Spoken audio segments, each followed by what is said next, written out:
I'm delighted to say joining us now is darting legend Eric Bristow. Eric, thank you very much for joining us here on Tunks and Tales. Beautiful day in Hamburg. What you saw last night at the darts, I mean, where's the shock's going to happen today, if there is any? I can't see there being any today. I mean, I think all the top ones will get through, and then the fun starts obviously in the last 8. But a few of them have played well.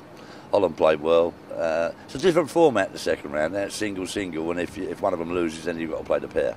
So now everybody's on their own. So it's got to be good for Holland because Michael's winning tournaments, Barney's winning tournaments, so they're the confident pair.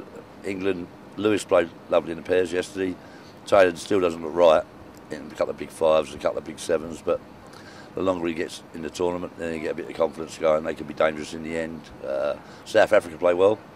Thought they blended great as a pair. Whether they can get to the final or not, I don't really know. And I think Scotland are the outsiders. Yeah, Peter Wright and Robert Thornton, both magic dart players, and that could be. I can't see Australia winning it. Whitlock looks okay.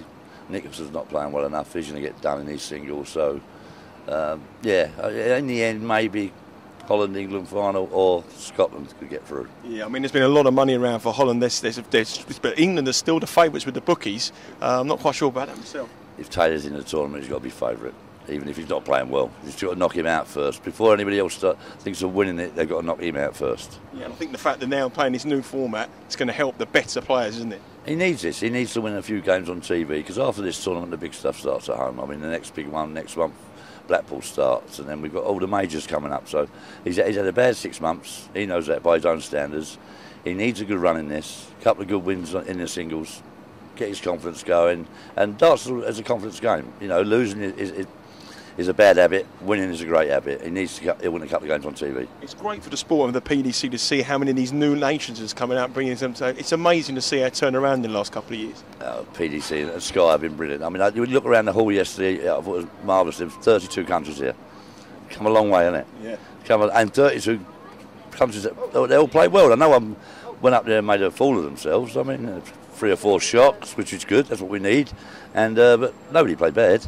Few of the lads struggled through. Wales was in a bit of trouble for a little while, 4-3, but they got through. And Scotland went 1-0 down, which was a bit of a shock. Then they won 5-1. But all the other countries played well, and it's good to see. It's good for darts all around the world. They're watching as a pair. Their whole country's watching them. So you know what I mean. So when Poland won the first game, I mean, you can imagine all the people in Poland thinking, "Well, I beat him last week in the league game, and he's playing on TV." So it gets everybody. You get more practice, the more people play darts, and it's a great sport. It must be nervous for these players. Some of these players have never played in an arena like that. We've been in there, and it's quite a big old arena. I was quite the size of it. I was quite shocked. It's going to be daunting for some of these lesser nations today against the big boys. Yeah, it's never been on TV before, and then not only that, you're playing on TV wearing your country shirt, which is more pressure as well. So if they got through to the World Championship, they're there representing themselves, aren't they? But here you're representing your country. It's hard work. I thought a South African lad who played with Devon, you know, it's his first time on TV. He looked good, big fella. So we'll see what he's like today. Because it's a different format today, it's singles. So we'll see how. But I think they're going to be they're dark horse. They are. It's going to be a big prize. Just one last thing. I mean, you've won many world championships, many titles. You've won tournaments before playing for England. You know, legendary games against Scotland and Wales all those years ago. What is it like differently to play for yourself in the country? Do you feel the extra pressure? No, I loved it. I loved it when I put the English shirt on. I mean, and all these other people that love it. I mean, you talk to the Scottish lads. You know, they're proud to put their shirt on, and that's the way it should be. There's no more pressure on it. You just want to win it for your country. You know what I mean? It's not the money. It's like footballers. You put your shirt on. Well, some of them don't sometimes. That's the problem. Yeah, well, they're all right until they take penalties. Our lot, bloody useless, aren't they? Well, one thing we can safely say here: there's much more chance of England winning this World Cup than the one in Rio in a couple of weeks' time. You better believe. Well, our England pair in the last 16 here, we're not. We ain't going to get that far in the World Cup. Cheers, Ed, for joining us. Have a great super in the week. Cheers.